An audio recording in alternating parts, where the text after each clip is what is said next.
오늘 주님이 말씀을 통해 우리에게 큰 도전을 주고 계십니다. 오늘 우리가 나눌 이 말씀의 질문은 우리는 왜 하나님을 만나려 합니까? 라는 것입니다. 우리는 모두 하나님을 만나기를 원하죠. 그런데 왜 하나님을 만나려 할까 하는 것이 오늘 주님이 우리에게 주시는 도전입니다. 모든 하나님의 피조물은 모두 하나님을 원하죠. 사람들은 모두 하나님을 만나기를 원합니다. 35,000년 전에 인류의 최초의 유적으로 발견된 동굴의 벽화는 얼마나 사람들이 간절히 하나님, 신을 만나고 싶어 하는가를 보여주고 있죠. 인간이 세상에 남긴 첫 기록은 하나님의 모습입니다. 볼 수 없고 경험할 수 없지만 하지만 하나님의 모습을 상상하면서 그 모습을 벽에다 그렸죠. 세대를 넘어 모든 사람들은 하나님을 만나고 싶어 합니다. 그리고 또 하나 놀라운 것은 하나님도 당신의 피조물, 당신의 자녀들인 우리 인간들을 만나기를 간절히 원하신다고 하는 점입니다. 하나님은 우리를 만나기를 원하시고 우리는 하나님을 만나기를 원하죠. 그런데 왜 만나지 못할까? 그 이유는 하나님을 만난다고 하는 것은 인간에게 곧 죽음을 의미한다는 것을 성경은 우리에게 말씀하고 있습니다. 하나님은 거룩하고 하나님은 온전하고 하나님은 순결하신데 그 하나님이 우리의 죄 가운데 무너지고 죄의 육신 가운데 하나님이 그 가운데 함께 하시면 하나님을 본 자들은 그것을 견디지 못하고 죽는다는 거죠. 하나님이 죄를 미워해서 죄를 벌하시는 것이 아니라 인간은 죄 가운데 하나님과 함께 할 수 없는 그런 육신의 타락 속에서 죄 안에서 살고 있다는 뜻입니다. 그럼에도 주님은 우리를 만나기를 원하시는 거죠. 우리가 주님을 만나기를 원하는 것처럼. 주님은 주의 백성을 애굽에 노예된 상태에서 인도하여 내시고 이 타락한 백성을 주님의 길을 통해서 인도하고 계십니다. 그래서 어떻게 하면 사람들이 그 죄를 씻고 어떻게 하면 거룩의 옷을 입고 어떻게 하면 주님 앞에 깨끗한 그릇이 되어서 주님의 축복의 자리로 나올 수 있을까 하는 것을 찾아가고 보여주는 것이 출애굽기의 말씀이죠.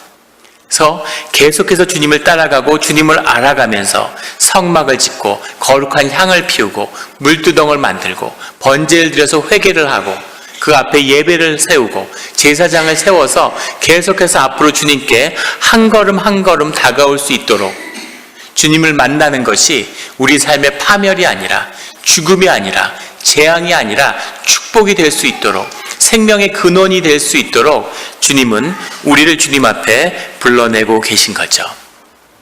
그 만남을 위해서 이제 주님이 이 준비된 회막 가운데 주님의 말씀을 주시려고 하는 겁니다. 주님의 말씀은 주님의 말씀이니까 말씀 가운데 주님의 임재가 우리와 함께 하는 것이죠.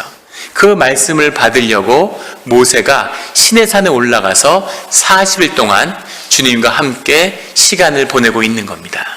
그런데 오늘 첫 말씀에 보면 1절에 백성이 모세가 산에서 내려옴이 더딤을 보고 모여 백성이 아론에게 이르되 말하되 일어나라 우리를 위하여 우리를 인도할 신을 만들라.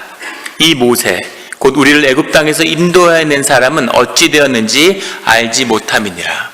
모세가 떠난 첫 사람들의 반응은 놀랍게도 우상을 만들자고 하는 것이었습니다. 모세와 함께 했을 때 잠잠했던 사람이 하나님을 만나러 간 것을 알고 구름에 휩싸여 있는 시내산을 보면서 왜 신을 만들라, 우리를 위한 신을 만들라 이렇게 이야기했을까요? 우리가 볼 수 있는 것은 우리가 하나님의 형상에 따라 만들어졌다고 하는 것이죠. 하나님의 그 형상이 창조를 통해서 주님을 드러내신 것처럼 인간도 하나님의 형상을 따라 만들었기 때문에 창조를 하죠. 하나님이 당신의 피조물인 인간을 만든 것처럼 사람들이 이제 신을 만들려고 하는 겁니다. 그런데 왜 모세가 없을 때 이렇게 하려고 했을까요? 이것이 보여주는 것은 이 땅까지, 이 자리까지 이스라엘 사람들을 이끈 이 모세가 사실상 이스라엘 사람들에게 하나님이었다는 것을 보여주고 있는 거죠. 모세가 하나님이고 이스라엘의 신이었던 겁니다. 모세가 신의 산으로 떠나자 사람들은 또 다른 신을 찾고 있는 거죠. 우상의 비밀이기도 합니다. 제가 알던 한 목사님이 교회를 개척해서 잘 섬기셨어요. 14년 동안 이민교회를 섬겼고 교회가 큰 부흥을 경험했습니다. 그런데 이 목사님 14년째 되던 해에 교회를 사임하시고 떠나겠다고 발표를 하셨습니다. 더 이상 하나님을 목회자가 가려서는 안 되겠다라고 얘기하시면서 내가 떠나야 온전히 하나님을 경험할 수 있을 거라고, 그리고 다른 주로 떠나서 개척교회 사역을 하시겠다고 그렇게 말씀하시고 떠나시는 거죠. 근데 교회 가운데 막 교인들의 눈물로 그분을 붙잡는 거죠. 떠나시는 날은 초상집을 방불케 해서 눈물의 바다였어요. 그런데 떠나신 다음에 놀라운 것은 그 목사님을 하나님처럼 받들고 우상화하던 분들이 그분을 다시 공격하기 시작했다는 거죠. 우리를 버리고 떠났다, 무책임하다, 이렇게 시작된 얘기는 눈덩이처럼 커져서 그 목사님의 마지막 설교에 내가 떠나면 내가 만든 건 다 무너지고 하나님이 이룬 것만 남게 될 거라고 했는데 정말 그렇게 됐어요. 그 목사님이 세운 건 다 무너졌습니다. 그걸 보면서 그 목사님이 왜 떠나려고 하셨지? 근데 떠난 다음에 떠나셔야만 했구나 하는 것을 알게 되었죠. 하나님을 가려서는 안 되는, 오늘 모세가 신의 산으로 한번 떠나고 나니까 이스라엘의 신이 이제까지 누구였는지를 한번 보여주는 거죠. 모세가 이스라엘 사람들의 신이었던 겁니다. 이스라엘 사람들은 눈에 보이는, 자신이 의지할 수 있는, 자신에게 힘이 되어주는 그런 하나님이 필요했던 거죠. 2절에 가면 아론이, 모세의 형이고 제사장의 역할을 하는 아론이 놀랍게도 그들에게 이르되 너희의 아내와 자녀의 귀에서 금고리를 빼어 내게로 가져오라. 애굽에서 나올 때 가져온 금이죠. 그 금을 가져오라고 얘기하고 3절에 모든 백성이 그 귀에서 금고리를 빼어 아론에게로 가져가매 4절에 아론이 그들의 손에서 금고리를 받아 부어서 조각칼로 새겨 송아지 형상을 만드니 그들이 말하되 이스라엘아 이는 너희를 애굽 땅에서 인도하여 낸 너희의 신이로다. 바알 신앙, 바알 숭배가 기독교 안에서, 이스라엘 안에서 시작되는 순간입니다. 나중에 33절에 모세가 내려와서 그의 형 아론에게 어떻게 이런 일이 있을 수 있냐고 따지죠. 그러자 아론이 모세에게 이 악한 백성들 네가 모르냐? 이 사람들이 날 그냥 돕겠니? 내가 하고 싶어 한 게 아니야. 이렇게 변명하죠. 그러면서 금을 가져와서 금을 녹이니까 그 안에서 송아지가 걸어 나오더라. 이런 식으로 황당한 변명을 합니다.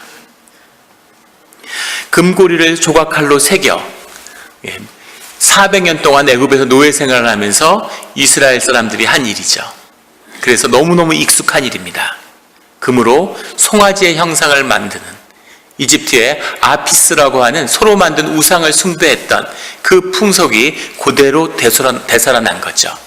풍요의 상징, 다산의 상징, 아무것도 버릴 것이 없는, 심지어 소의 똥조차도 연료로 쓰던 그런 근동 아시아에서 송아지를 숭배했던 것, 힌두교의 인도에까지, 그리고 메소포타미아와 애굽에 이르기까지 이 송아지 숭배는 광범위한 것이죠. 오늘날 뉴욕의 월가에도 주식의 그 부흥을 상징하는 그 황금 송아지가 서 있죠. 번영을 약속하는 그 송아지가 앞에 서 있는 겁니다. 아주 익숙한, 하나님을 잃어버리고 하나님의 우리의 삶에 도전을 주지 않을 때, 그럴 때 우리는 우리의 경험, 우리가 익숙했던 것으로 돌아가는 거죠. 그런데 왜 사람들이 이런 우상을 만들었을까 하는 것이 도전입니다. 하나님이 계시지 않다고 여겼을 때, 하나님이 침묵하셨을 때, 모세가 그들에게서 떠났을 때, 그때 정말 이 중요한 순간에 이들이 보여줘야 했던 것은 하나님이 정말 내게 누구신가 하는 것을 하나님께 한번 보여드렸어야 됩니다.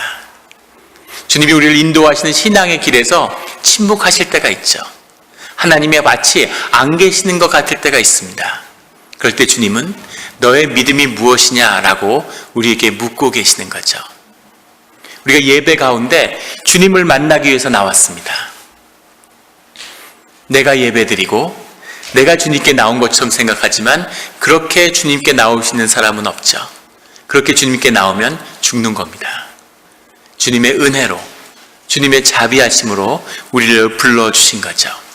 하나님을 찾아서 예배에 나왔는데 주일 예배가 끝난 다음에, 주님의 말씀이 예배를 통해 계시된 다음에 주일 저녁에 주님의 말씀을 묵상해 보신 적이 있습니까? 예배가 끝난 뒤에 주님께 깊은 기도로 나아가 보신 적이 있습니까? 쉽지 않은 일이었으리라고 생각합니다. 주님 오세요. 주님 오십시오. 예배 전에 주님 꼭 와주십시오 라고 간절히 기도하는데 주님이 오셨는데 모른 척 하는 거죠. 우리의 목표가 달성되었으니까, 오셨으니까 아무도 거들떠보지 않는, 이것이 우리의 예배의 자리가 아닌지 되돌아보게 됩니다. 저 같으면 그 다음 주부터는 네가 지난주에 나 무시했지? 이러고 안 올 것 같은데 주님은 또 기대하는 마음으로 찾아와 주시죠. 오늘 모세가 떠난 이 시각에 정말 여호와 하나님이 너희들에게 누구냐? 나는 너희에게 누구냐? 라고 하는 그 질문에 대한 이스라엘 민족의 대답은 송아지 형상을 만드는 것이었습니다. 우상 숭배로 그들이 원하는 하나님이 누구인지를 보여주는 거죠. 왜 송아지로 우상 숭배를 만드는 걸까요? 우리는 이것을 보면서 어떻게 이스라엘 사람들이 이렇게 어리석고 약할 수가 있을까? 과거를 다 잊었나? 어떻게 하나님을 부정할 수가 있어? 하지만 정말 이들에게 송아지의 형상이 통해서 구하였던 것은 힘인 거죠. 풍요로움, 번영. 우상이 우리에게 힘을 줍니다. 우상을 통해서 이 사람들이 힘을 얻어야 되는데 그 힘을 우상을 통해 얻어야 되는데 우상이 없는 거죠. 우상을 만들어야 되는 겁니다. 오늘 우리는 우상의 숭배에서 자유로울까요? 사람들이 자신의 깊은 심령 가운데 생명의 그 샘으로 주어진 영의 힘을 얻어야 되는데, 거기서 힘을 느끼면서 그 힘으로 살아가야 되는데 그것은 보이지 않고 어려운 길이죠. 그래서 자기의 생명을 갖다 바쳐서, 자기의 삶을 갖다 바쳐서 우상을 만들고 그 우상에게서 힘을 얻는 거죠. 대표적인 것이 오늘날의 우상은 무엇이 있습니까? 돈이 있죠. 내 노동과 내 땀으로 만든 그것이 삶의 중요한 가치인데 그것을 일개 종이 쪽지에다가 잉크로 바른 그 돈으로 대신한 거죠. 자신의 삶을 쌓아 올려서 그것을 돈을 만들고, 돈이 많으면 대단한 것처럼, 귀한 것처럼 돈을 쌓으면 거기서 힘을 얻는 거예요. 사람들에게서 나아갔지만 이제 사람들이 그 돈의 종노릇을 하고 있는 거죠. 미국의 워렌 버핏이라는 큰 부자가 있다고 합니다. 세계에서 첫째 손가락, 둘째 손가락에 꼽히는 부자래요. 그 사람이 1년에 한 번씩 컨퍼런스를 여는데 거기에 참석하기 위해서 사람들이 전 세계에서 몰려오고, 그 중에 경매를 통해서 한 사람과 점심 식사를 나눈대요. 그게 수백만 달러를 호가한답니다. 워렌 버핏하고 밥 한 끼 먹는 게 뭐길래 수십억의 돈을 갖다 바치면서 돈이 우상이 되고 그 돈으로부터 힘을 얻는 거죠. 돈이 많기 때문에 뭔가 굉장한 것이 된 듯한, 이것이 현대의 우상 숭배입니다. 우리가 알고 있는 브랜드들, 인터넷에 똑같은 가방 사진이 올라왔어요. 아주 흥미롭게 봤는데 이탈리아의 명품 가방입니다. 똑같은 가방인데 거기서 브랜드를 제거했어요. 그리고 인터넷에 올리고 후기, 제품 평을 요구하는 거죠. 안에 온갖 악플들이 달리는 겁니다. 그나마 20-30개. 근데 디자인이 너무 구립니다. 반포 지하상가에 가면 10,000원이면 이런 걸 살 수 있습니다. 뭐 이런 쭉. 10만 원으로 올렸는데 한 10,000원만 받으면 좋겠다. 어떻게 이런 걸 그렇게 비싸게 받느냐. 악플이 쫙 달리는 거죠. 똑같은 가방에 원래 있던 상표를 달아서 다시 올렸습니다. 그랬더니 선풀이라고 그러죠. 그 밑에 좋은 댓글이 수백 개가 달렸어요. 역시 위험이 느껴지는군요. 어떻게 이렇게 고급질 수가 있을까? 가격이 1,000,000원인데 돈이 아깝지 않습니다. 온갖 찬사가 쏟아지는 거죠. 그 브랜드가, 그 이름이 우상이 되어서 그 우상을 내 몸에 걸치면, 그 우상을 들면 내가 힘을 받는 거죠. 그 힘을 느끼는, 사람들은 이 우상을 통해서 힘을 얻고자 하는 겁니다. 내가 필요할 때 내가 원하는 방식으로 나에게 힘이 되어주세요 라는 그 힘을 추구하는 것이 바로 이 송아지의 우상으로 나타난 거죠. 하나님은 우리에게 힘이 되어주시고 힘을 주시기를 원하죠. 그런데 사람들은 그 힘의 주인이 되고 싶은 거죠. 내 삶의 주인공은 나야. 물론 그렇습니다. 하지만 그 주인공으로 세우고 그 드라마를 만들어 가시는 분은 하나님이시라는 것을 받아들일 수 없는 인간의 모습이 이곳에 있습니다. 그것보다 더 아픈 진실이 이 안에 숨어 있는데 그것이 5절부터의 말씀입니다. 아론이 보고 그 앞에 제단을 쌓고 이에 아론이 공포하여 이르되 내일은 여호와의 절일이니라 하니 6절에 이튿날에 그들이 일찍 일어나 번제를 드리며 화목제를 드리고 백성이 앉아서 먹고 마시며 일어나서 뛰놀더라. 예배를 드리고 있는 거죠. 하나님을 모셨던 바로 그 모습으로 황금 송아지를 놓고 번제를 드리고 화목제를 드리고 먹고 마시며 일어나 뛰노는 겁니다. 기쁨이 있고 코이노니아가 있고 예배의 모든 것이 송아지 숭배에 다 들어있는 거죠. 바알 숭배는 이단의 숭배도 아니고 이교의 숭배도 아니고 기독교 숭배의 중심에 있는 겁니다.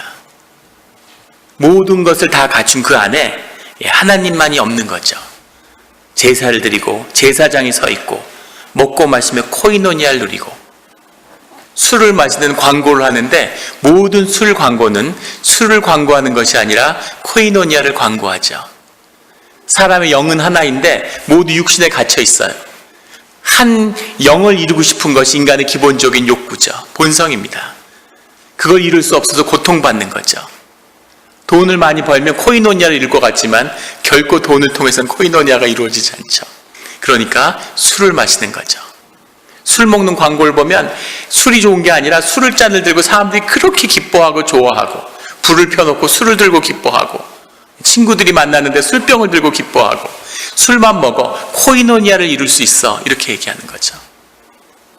아주 비슷한데 이것의 본질은 가짜라고 하는 겁니다. 예배가 아니라 예배를 흉내내는 거죠. 예배의 모든 것이 있지만 예배를 흉내내는 가짜 배기를 하고 있는 겁니다. 가짜의 삶, 진짜가 아닌 예배 가운데 나와서 예배를 드리는데 예배에 나온다는 것은 내가 죽어야 하는 거죠. 그런데 주님의 은혜로 살아서 예배를 드리고 있는 겁니다. 하나님과 인간이 만나면 둘 중에 하나는 죽어야 돼요. 사람이 죄 속에서 죽거나 아니면 하나님이 죄 안에서 죽거나 둘 중에 하나입니다. 하나님은 결국 당신이 우리 가운데 죽는 것을 선택하셨죠. 그리고 그 은혜와 그 보혈의 자비하심으로 우리가 예배 가운데 나오는 거죠. 이 예배가 주님을 만나는 진짜 예배라면 우리는 떨림과 두려움으로 주님 앞에 나와야 하는 거죠.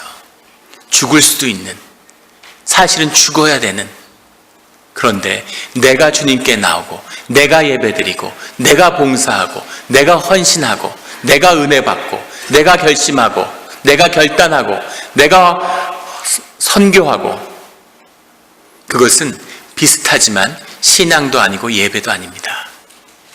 주님이 중심이 되고 주님이 만나주시는 주님에게 부름을 받으며 주님의 뜻 가운데 나와서 주님의 말씀하시는 걸 듣고 주님의 뜻에 따라 살아가기를 결단하는 주님의 인도하심을 받는 그것이 예배죠. 진짜 예배를 드리지 않기 때문에 교회가 죽어가는 겁니다. 한 달에 한두 번 예배에 나오고 예배에 늦게 나오고 축도하기 전에 나가고 애찬 나누지 않고 어떻게 그런 신앙생활을 할 수가 있을까요? 어떻게 그렇게 하면서 그것을 신앙이라고 말할 수 있을까요? 그 핵심은 예배가 삶 가운데 가짜이기 때문입니다. 예배를 흉내내는 거죠.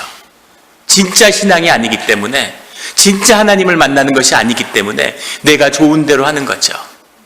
오늘 하나님의 대신해서 송아지 형상을 대어놓고 이것이 우리 하나님이라고 그러고 그 앞에 모여 있는 거죠. 삶을 긍정하고 기쁨이 있고 코이노니아가 있고 바알은 비를 주관하는 신이기 때문에 세상의 비는 바알의 정액이라고 믿었어요. 송아지에. 그래서 그 정액을 쏟게 하기 위해서 그 앞에서 음란한 행위를 하는 거죠. 바알 숭배의 사제들은 다 매춘남이거나 매춘녀였습니다. 우리의 생명의 에너지가 있는데 그 에너지를 성을 통해서 가장 성스러워할 것을 가장 쉬운 방법으로 그 에너지를 끌어올리는 거죠. 나에게 좋은, 내게 유익한, 내가 중심이 된. 한국에 3년 전에 갔을 때 새로 지어진 큰 대형교회 건물이 있어서 거기를 같이 주일에 갔습니다. 갔는데 교회가 삐까뻔쩍한 거예요. 초현대식 건물에. 지하철에서 내려서 에스컬레이터를 타고 들어갑니다. 그럼 벽이 다 대리석으로 돼 있어요. 한번 가볼만 하겠죠. 그런데 예배당이니까 이제 뭐 별게 없는 거죠. 근데 저희 막내가 같이 가는데 그러니까 눈이 휘둥그레져 갖고 계속 이렇게 쳐다보는 거예요. 얘는 백화점에 온 줄 아는 거예요. 너무 조명이 화려하고 건물이 좋으니까. 그런데 계속 물어보는 거예요. 아빠, 이 백화점에는 뭘 팔아? 이 백화점 왜 물건이 없어?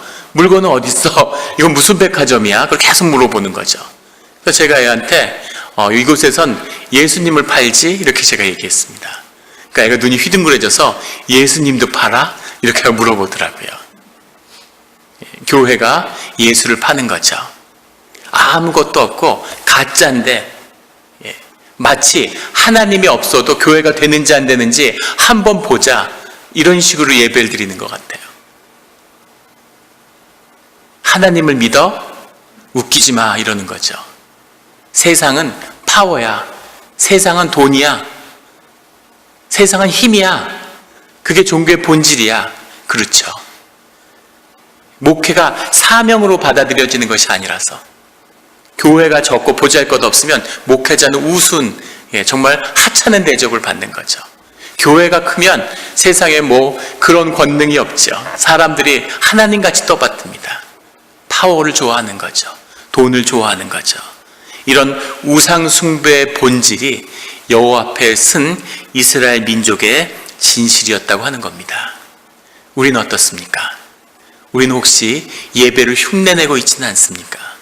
종교생활로 내 의를 감싸는, 자신을 정당화하고 자기의 에고를 강화하는 그런 종교의 도구로 우상을 사용하고 있지는 않습니까? 이것이 오늘 말씀이 우리에게 주는 힘든 도전인 것이죠. 7절에 가면 여호와 하나님께서 모세를 만나고 계세요. 모세에게 이르시되 너는 내려가라. 내가 애굽 땅에서 인도하여 낸 내 백성이 부패하였도다. 이스라엘 민족을 네 백성이라고 이렇게 얘기하신, 내 백성이, 네 백성이 부패했다. 하나님은 참 재밌으시죠. 구원하고 은혜를 베푸고 좋은 일이 있을 때는 내 백성이다. 내가 내 백성을 애굽에서 구해냈다. 내 백성을 내가 축복한다. 근데 이렇게 빈정이 완전히 상하셨어요. 그러니까 모세에게 네 백성이 부패했다. 네 백성이 나를 배신하고 네 백성이 죄악을 범하고 있다. 좋을 때는 내 백성이라고, 부패하고 우상을 숭배하면 네 백성이라고 그러고. 그런데 얼마나 주님께서 큰 충격을 받으셨는지 9절에 가면 여호와께서 모세에게 이르시되 내가 이 백성을 보니 목이 뻣뻣한 백성이다. 이스라엘의 상징이죠. 목이 뻣뻣한, 교만하고 자신을 높인다는 그런 뜻이 아니라 짐승들, 노새를 상징하는 겁니다. 물건을 실어야 되는데 노새가 목이 뻣뻣한 거예요. 아무것도 실을 수 없는, 쓸모없는 백성이다, 이런 뜻이죠. 10절에 그런즉 내가 하는 대로 두라. 내가 그들에게 진노하여 그들을 진멸하고 너를 큰 나라가 되게 하리라. 하나님이 너무나 충격적인 말씀을 하시는 겁니다. 하나님 이럴 때 무섭고 어떻게 보면 이렇게까지 냉정하고 차가운 분일까, 이런 생각이 드는 거죠. 다 진멸하고 노아의 때 같이, 그리고 아브라함의 시작을 한 것처럼 이제까지 온 역사가 있는데 다 끝내고 이제 모세 너부터 해서 새로 시작을 해야 되겠다, 이렇게 말씀하시는 거예요. 하나님이 못하실 일이 없겠죠. 하나님이 뜻을 세웠으면 하나님의 뜻을 이루어가는데 능치 못할 일이 무엇이 있겠습니까? 주님이 받으신 충격, 이것이 이스라엘 민족의 진실이구나. 내가 너를 만나길 원했는데 너희가 구하는 것은 이것이구나. 이제 이 관계는 끝내야 되겠다, 이렇게 말씀하시는 거죠. 그런데 놀랍게도 모세가 주님께 아주 중요한 기도를 드립니다. 두 가지의 기도인데 중보 기도의 시작이죠. 모세가 주님께 뭐라고 기도를 하냐면 두 가지를 구해요. 하나는 하나님이 이렇게 민족을 멸하시면 주님의 얼굴이 뭐가 됩니까? 애굽 사람들이 너희들 우리 밑에서 노예나 하지, 애굽에 얼마나 종교가 성행하던 곳인데 애굽의 제사장들이 비웃을 거라는 거죠. 너희들이 몰랐어? 여호와 하나님을 만난다는 게 이거야. 우리가 괜히 우상 숭배하는 줄 알아? 너희들 진짜 좋아했지? 진짜가 바로 이런 파멸을 불러와. 우리가 괜히 쉴드를 치고 성전에서 우상을 만든 게 아니야. 너희들 여호와 하나님 좋다고 쫓아가더니 꼴 좋다. 이런 모양을 만드시겠습니까? 주님의 얼굴을, 주님의 이름을 위해서 이런 일은 없어야 되지 않겠습니까? 라고 주님의 품성과 본성에 구하는 그 기도를 하나 올리고, 그 다음에는 주님, 13절에 나오는 아브라함과 이삭과 이스라엘을 기억하소서. 주님이 맺은 약속이 있지 않습니까? 우리가 고난 가운데, 우리가 어려움 속에 처했을 때마다 주님께 이렇게 기도해야 되는 거죠. 주님이 해준 약속을 기억해 주십시오. 주님은 신실하신 주님인데 하신 약속을 지켜야 되지 않습니까? 그 두 가지로 주님을 압박하는 거죠. 그러니까 주님이 놀랍게도 14절에 여호와께서 뜻을 돌이키사, 주님이 뜻을 돌이키셨다고 나오는 겁니다. 이 우상 사건이 있은 다음에 모세가 내려와요. 모세도 한 성질을 하는 사람입니다. 젊었을 때 사람을 손으로 때려 죽였어요. 자기 마음에 안 든다고. 그리고 바로의 아들로 자랐죠. 애굽의 왕자로. 재벌 자식으로 자라도 막 나가는데, 그 당시에 인간신 바로의 아들로 궁정에서 자랐는데 기질도 대단하지. 누가 모세를 말리겠습니까? 모세가 사람을 때려 죽이는 그런 기질이었는데 그 모세를 데려다가 하나님이 낮추시는 거죠. 하나님이 쓰시기 위해서 그 목을 꺾으시는 거예요. 좌절하고 실망하고, 분노했는데 낮아지고, 더 좌절하고 더 실망하고, 더 낮아지고 실망하고, 좌절하고 낮아지고 실망하고 좌절하고 낮아지고, 그걸 40년을 했습니다. 바로의 궁정에 살던 사람을 이방인의 처갓집에 양을 키웠어요. 자기 양을 키우면 양이 늘어나는 보람이라도 있지. 처갓집에서 눈치 보면서 양을 키우는, 하도 낮아져도 마지막에 주님이 만났을 때는 거의 자포자기 상태였죠. 모세를 부르니까 모세가 제가 뭘 하겠습니까? 이렇게 나오는 거예요. 목이 나긋나긋해진 거죠. 주님이 모세를 불러 쓰신 거죠. 그런데 모세가 화가 나니까, 뚜껑이 확 열리니까 자기 성질이 있는 그대로 나옵니다. 내려와서 이 중에 우상 숭배 안 한 사람들 다 나와라. 주로 레위 지파 사람들이었죠. 차마 제사장 계급이니까 우상 숭배를 안 드린 사람들, 그 사람들이 칼을 나눠주고 너희 부모와 형제와 자녀를 우상 숭배한 자들을 죽여라. 그날만 3,000명이 넘는 사람이 죽였다. 피비린내가 진동하는 거죠. 그 우상을 갈았다가 연못에 부어놓고 다 갖다 마셔라. 니들이 만든 거니까 니들이 마셔라. 금은 사실은 건강에 좋지는 않지만 나쁘지도 않다고 합니다. 금가루 든 물을 사람들이 다 억지로 마셨어야 돼요. 있는 성질 없는 성질 다 내는 거죠. 부모 형제를 죽이면 자기부터 아론을 죽여야지. 자기 형은 또 살려두고 성질을 힘껏 부리는 거죠. 더 놀라운 건 이 죽음의 위기에서, 죽어야 마땅하고 진멸될 위기에서 가까스로 살아난 백성도 전혀 변하지 않았다는 거죠. 모세에 대해서 그 전과 똑같은 반응을 보입니다. 변하지 않는 거예요. 달라지지 않는 겁니다. 주님께 머리를 들고 대드는 거죠. 오늘 14절에 여호와께서 뜻을 돌이키사, 하나님이 모세의 의지와 여호와의 의지가 부딪혔어요. 그런데 놀랍게도 주님이 뜻을 돌이켰다는 겁니다. 우리가 보게 되는 것은 주님의 뜻이 정해지면 주님의 권능으로 주님의 모든 뜻을 이루실 수 있는 그 주님께서 뜻을 돌이키실 수도 있다는 거죠. 그래서 우리는 주님께 무릎 꿇고, 우리는 주님께 간구하고, 우리는 주님께 기도해야 하는 것입니다. 주님의 뜻에 맞지 않아도 뜻을 돌이키실 수도 있다는 거죠. 주님은 왜 뜻을 돌이키셨을까? 주님은 왜 모세와 맞서 지셨을까? 정확히 얘기하면 져주신 거죠. 의지와 의지가 충돌할 때, 그럴 때 사랑이 큰 사람이 지는 겁니다. 부부싸움을 해보시면 알 거예요. 부부싸움을 하면 누가 사랑이 더 큰지 알 수 있습니다. 지는 사람이 사랑이 더 큰 거죠. 그 부부싸움은 지는 사람이 이기는 거다. 안 살려면 이겨야죠. 같이 살려면 지는 것이 이기는 거라는 걸 삶의 지혜로 이미 알고 계시죠. 사랑이 큰 사람이 못 견디고 지는 거죠. 그래서 하나님이 당신의 뜻을 돌이키신 겁니다. 모세에 대한, 이스라엘 민족에 대한 사랑이 더 큰 거죠. 이스라엘도 화가 났고 모세도 화가 났고 사실 하나님도 화가 났습니다. 그런데 하나님만이 뜻을 돌이키셨죠. 모세는 결국 자기 성질을 못 이기고 무리바에서 하나님이 그냥 물을 내라. 그럼 물을 내면 돼요. 근데 그 지팡이로 막 돌을 깨가지고 야 마셔 막 이런 식으로 승질을 내서 결국 하나님이 넌 여기까지구나. 넌 도저히 안 되는구나. 가나안 땅은 넌 들어가면 안 되겠다. 그냥 말만 하라고 그랬는데 왜 지팡이를 들어서 승질을 냈을까? 나 같으면은 그냥 살짝 때렸을 텐데 그걸 왜 막 휘둘렀을까? 그런 생각이 듭니다. 우리의 본성, 우리의 타락한 본성이 변하지 않습니다.